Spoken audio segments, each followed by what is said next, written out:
Hello friends, welcome back to my channel. मैं हूं आपकी फ्रेंड वर्षा। फ्रेंड्स, आज की इस वीडियो में हम बात करेंगे कॉमर्स के कुछ क्वेश्चंस की, जो कि आपके एंट्रेंस एग्जाम के लिए बहुत ही इंपॉर्टेंट है। स्टार्ट करते हैं वीडियो को। फ्रेंड्स, इस वीडियो में हमने कुछ मिक्स क्वेश्चंस लिए हैं जो कि आपको डिफरेंट चैप्टर से मिलेंगे। फर्स्ट है statement of cash flows includes. अब यहाँ पर ये बताया गया है कि जो कैश फ्लो है उसका जो हम उसका स्टेटमेंट बनाते हैं तो उसमें क्या क्या चीज़ों को इंक्लूड करते हैं। तो friends, statement of cash flows जब हम प्रिपेयर करते हैं तो उसके अंदर उन एक्टिविटीज़ को इंक्लूड किया जाता है जो कि कैश फ्लो से रिलेटेड है, यानी कि जिसमें कैश का इनफ्लो हो रहा है ना आउटफ्लो हो रहा है। तो देखिए यहाँ पे ऑप्शंस हैं: financing activity, operating activity, investing activity and all of the above. ठीक है। तो देखिए, जब हम फाइनेंस करेंगे कहीं पे या फिर फाइनेंस रेस करेंगे तब भी हमारा कैश का फ्लो होगा। जब हम ऑपरेटिंग एक्टिविटी करेंगे वहाँ भी हमारा कैश फ्लो होगा, और जब हम इन्वेस्टिंग एक्टिविटी करेंगे वहाँ भी हमारा कैश का फ्लो होगा। इसलिए यहाँ पे ऑप्शन डी हमारा यहाँ पे राइट आंसर हो जाएगा। नेक्स्ट आते हैं, in cash flows when a firm invests in fixed assets and short-term financial statements result in investments result in, यानी कि अब कैश फ्लो में जब हमारी फर्म इन्वेस्ट करती है फिक्स असेट्स में और शॉर्ट टर्म फाइनेंशियल इन्वेस्टमेंट में, तो उसका क्या मतलब होता है। हमारा यहाँ पे इंक्रीज होगी इक्विटी, इंक्रीज होंगी हमारी लाइबिलिटीज, डिक्रीज कैश होगा या फिर इंक्रीज कैश होगा। तो देखिए, यहाँ पर हम बात करें कैश फ्लोज की, जहाँ पर हम इन्वेस्ट करेंगे फिक्स असेट्स में। तो यहाँ पर जब हम फिक्स असेट्स में इन्वेस्ट करेंगे तो फिक्स असेट्स तो हमारा बढ़ जाएगा, और फाइनेंशियल इन्वेस्टमेंट में इन्वेस्ट कर रहे हैं तो हमारी ये दोनों एक्टिविटी तो बढ़ रही है, लेकिन हमारे पास से क्या जा रहा है, हमारे पास से कैश जा रहा है, यानी कैश का आउटफ्लो हो रहा है। इसलिए यहाँ पर फ्रेंड्स जो हमारे कैश है वो उसमें डिक्रीजमेंट आ जाएगा। इसलिए यहाँ पे ऑप्शन डी सी हमारा यहाँ पे राइट आंसर है। नेक्स्ट है, a firm that issues stocks and bonds to raise funds result in, यानी कि एक फर्म जो कि इशू करती है स्टॉक्स एंड बॉन्ड्स को फंड्स को रेज करने के लिए, तो उसका क्या मतलब होता है। तो फ्रेंड, जब कोई भी कंपनी फंड्स को रेज करने के लिए स्टॉक एंड बॉन्ड इशू कर रही है तो रिजल्ट क्या होगा, डिक्रीज कैश, इंक्रीज इक्विटी या फिर इंक्रीज लायबिलिटीज। तो यहाँ पर देखिए हमारा ऑप्शन आपके अकॉर्डिंग क्या होना चाहिए, इसका ऑप्शन बी राइट आंसर हुआ, क्योंकि हम स्टॉक और बॉन्ड्स रेज करेंगे तो वहाँ पे हमें कैश मिलेगा जिससे हमारा इंक्रीजमेंट होगा कैश का, इसलिए ऑप्शन बी यहाँ पे हमारा राइट आंसर है। नेक्स्ट है, the purchase value of assets over its serviceable life is categorised as. अब हमें यहाँ देखना है कि अगर कोई भी असेट्स की परचेज वैल्यू ज़्यादा है उसकी सर्विसेबल लाइफ से, तो वो किस में कैटेगराइज की जाएगी, appreciated liabilities, appreciated assets, depreciation या फिर एप्रिसिएशन। तो यहाँ पर देखिए हमारा इसका राइट आंसर होगा यहाँ पे ऑप्शन नंबर सी, वो हमारा कहलाता है डेप्रिसिएशन। परचेज वैल्यू ज़्यादा है और सर्विसेबल लाइफ कम है तो हम उसको डेप्रिसिएशन निकालेंगे, वो हमारी डेप्रिसिएशन कहलाई जाएगी। नेक्स्ट क्वेश्चन है, the basic financial statement include. अब जो बेसिक फाइनेंशियल स्टेटमेंट है हमारा फाइनेंशियल का, जब हम फाइनेंशियल स्टेटमेंट बनाते हैं तो उसके अंदर क्या चीज़ों को इंक्लूड करते हैं, statement of cash flow, statement of retained earning, balance sheet and income statement, या नॉन ऑफ द अबव। तो फ्रेंड्स, इसका आंसर आपको बताना है, मैं इसका आंसर नहीं बताऊंगी। कमेंट सेक्शन में बताइए कि जब हम फाइनेंशियल स्टेटमेंट प्रिपेयर करते हैं तो उसके अंदर क्या क्या चीज़ों को इंक्लूड करते हैं। नेक्स्ट आते हैं, the statement of cash flow clarifies cash flows according to. अब जो कैश फ्लो होता है, जब हम कैश फ्लो का स्टेटमेंट प्रिपेयर करते हैं तो कैश फ्लो के अकॉर्डिंग हम उसमें क्या क्या चीज़ों को इंक्लूड करते हैं, operating and non operating flows, inflow and outflow, investing and non operating flows, या फिर operating, investing and financial activities. तो फ्रेंड्स, यहाँ पर देखिए ऑप्शन डी हमारा राइट आंसर होगा, क्योंकि अभी मैंने आपको ऊपर भी बताया था कि हम 3 एक्टिविटीज़ मेनली इसमें इंक्लूड करते हैं, operating, investing and financing activity. बाकी की जो है वो एक अदर पर्पस हो गया, लेकिन जो मेन पर्पस है ऑपरेटिंग, इन्वेस्टिंग एंड फाइनेंशिंग वो होगा, क्योंकि ये जो ऑप्शन हमें दे रखे हैं फर्स्ट, सेकंड एंड थर्ड, ये तीनों ऑप्शन हमारे इनमें इंक्लूड हो जाएंगे, इसलिए ऑप्शन डी यहाँ पे हमारा राइट आंसर हो जाएगा। नेक्स्ट है, cash flow example from a financial activity. Cash flow का जो एग्जाम्पल है फाइनेंशियल एक्टिविटी से वो कौन सा होगा, payment of dividend, receipt of dividend on investment, cash receipt from customer, या परचेज ऑफ फिक्स असेट्स। तो देखिए यहाँ पर हम कैश फ्लो एग्जाम्पल की बात कर रहे हैं फाइनेंशियल एक्टिविटी के अंदर। तो देखिए पेमेंट ऑफ डिविडेंड में फाइनेंसिंग एक्टिविटी नहीं हो रही है हमारी, रिसिप्ट ऑफ डिविडेंड में भी हमारा यहाँ पे फाइनेंशियल एक्टिविटी नहीं है, कैश रिसीव्ड फ्रॉम कस्टमर में भी नहीं है। जबकि अगर फाइनेंशियल एक्टिविटी की बात करें तो देखिए ये सारी चीज़ें हमारी कहाँ से हो रही हैं, परचेस ऑफ फिक्स एसेट से। तो यहाँ पे ऑप्शन डी हमारा क्या हो जाएगा, राइट आंसर हो जाएगा।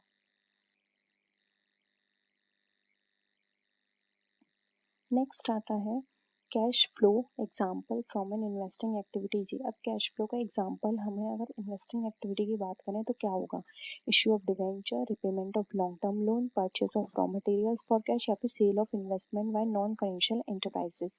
तो देखिए यहाँ पर नॉन फाइनेंशियल एंटरप्राइजेस जो है वो हमारा यहाँ पे राइट आंसर होगा। जब हम नॉन फाइनेंशियल एंटरप्राइजेस के द्वारा एक किसी भी इन्वेस्टमेंट को सेल करते हैं तो हमारा इन्वेस्टिंग एक्टिविटी के अंदर आता है। तो ऑप्शन डी हमारा यहाँ पे राइट आंसर होगा। नेक्स्ट क्वेश्चन है cash flow example from an operating activity is. अब यहाँ पे ऑपरेटिंग एक्टिविटी से कैश फ्लो के अगर हम एग्जांपल की बात करें तो ऑप्शंस देखिए, purchase of own debenture, sale of fixed assets, interest paid on term deposit by a bank या फिर issue of equity share capital. तो यहाँ पर अगर हम बात करें ऑपरेटिंग एक्टिविटी की तो यहाँ पर देखिए हमारा राइट आंसर होगा option C, interest paid on term deposit by a bank. ये हमारा यहाँ पे ऑप्शन सी राइट आंसर होगा।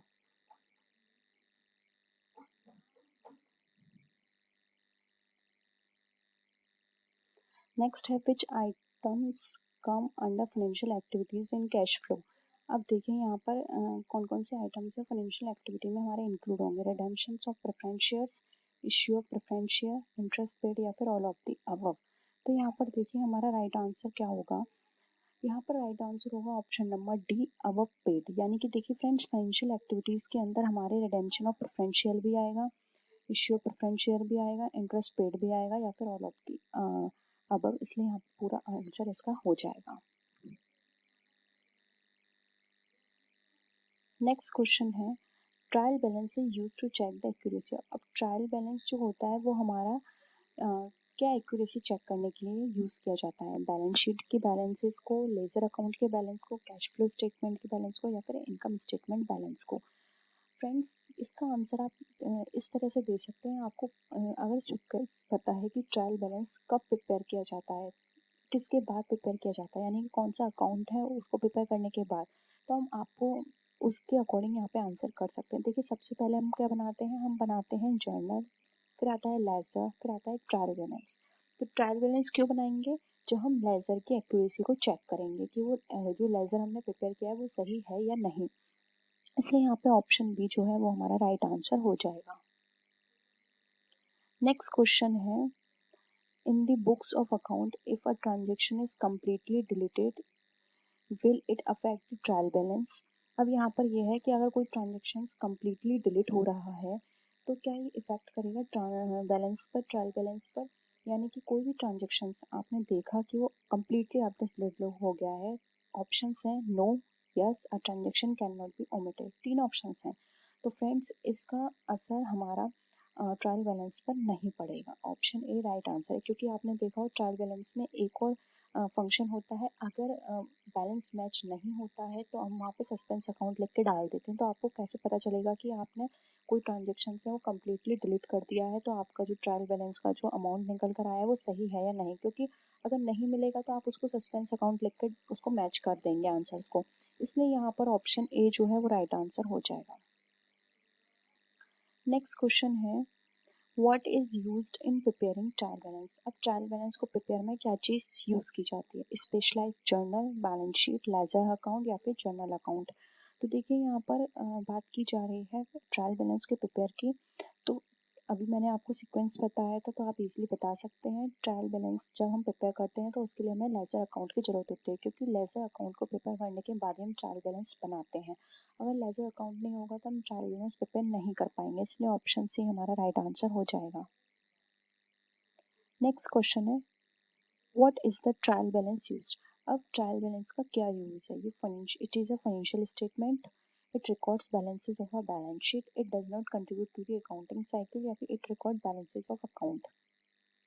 तो देखिए फ्रेंड ट्रायल बैलेंस के यूज़ की बात करें तो ट्रायल बैलेंस ना ही हमारा फाइनेंशियल स्टेटमेंट है, ना ही बैलेंस शीट के रिकॉर्ड को करता है, ना ही हमारी अकाउंटिंग साइकिल में किसी भी तरह का कंट्रीब्यूशन देता है। ये सिर्फ हमारा एक रिकॉर्ड रखता है जो भी हमारे अकाउंट से उनके बैलेंस को उनको मैच करने के लिए, उनको देखने के लिए। इसलिए यहाँ पे ऑप्शन डी राइट आंसर हो जाएगा, it record balances of accounts. Next question है, when debit balance is equal to credit balance then the trial balance means, यानी कि जब डेबिट बैलेंस और क्रेडिट बैलेंस इक्वल होंगे तो हमारा ट्रायल बैलेंस का क्या मतलब होगा।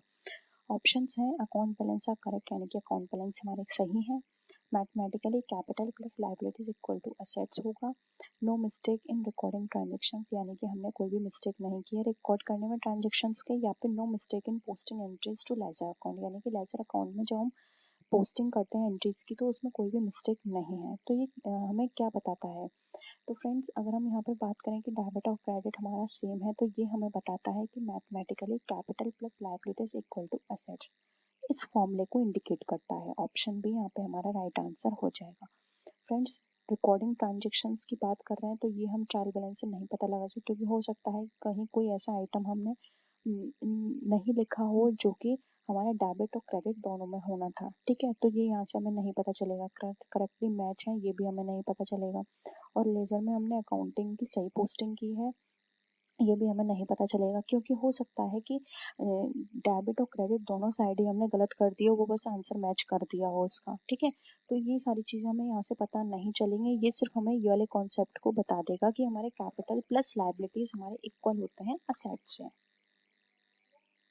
नेक्स्ट क्वेश्चन है, when is trial balance prepare. अब ट्रायल बैलेंस जो है वो कब प्रिपेयर किया जाता है, eight the end of an accounting period यानी अकाउंटिंग पीरियड के एंड में, eight the end of a year यानी कि ईयर के एंड में, फ्रिक्वेंटली ड्यूरिंग द ईयर, या फिर eight the end of a month.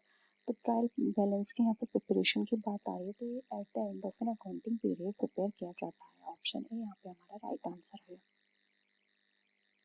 Next question है, which items influence the trial balance agreement. अब इसमें से कौन सा आइटम है जो कि ट्रायल बैलेंस को के एग्रीमेंट को इन्फ्लुएंस करता है। First, deposit in transit, compensating errors, complete omission of a transaction, या फिर partial omission of a transaction. तो फ्रेंड्स यहाँ पे इन ऑप्शंस के अकॉर्डिंग बात करें तो देखिए यहाँ पे ट्रायल बैलेंस का जो एग्रीमेंट है वो हमारा इन्फ्लुएंस करता है partial omission of a transaction से, क्योंकि यहाँ पे मैच करने में हमें प्रॉब्लम हो सकती है, इसलिए यहाँ पर ये वाला ऑप्शन ऐसा है जो कि हमें इन्फ्लुएंस कर सकता है, इसलिए ऑप्शन डी हमारा यहाँ पे राइट आंसर हो जाएगा।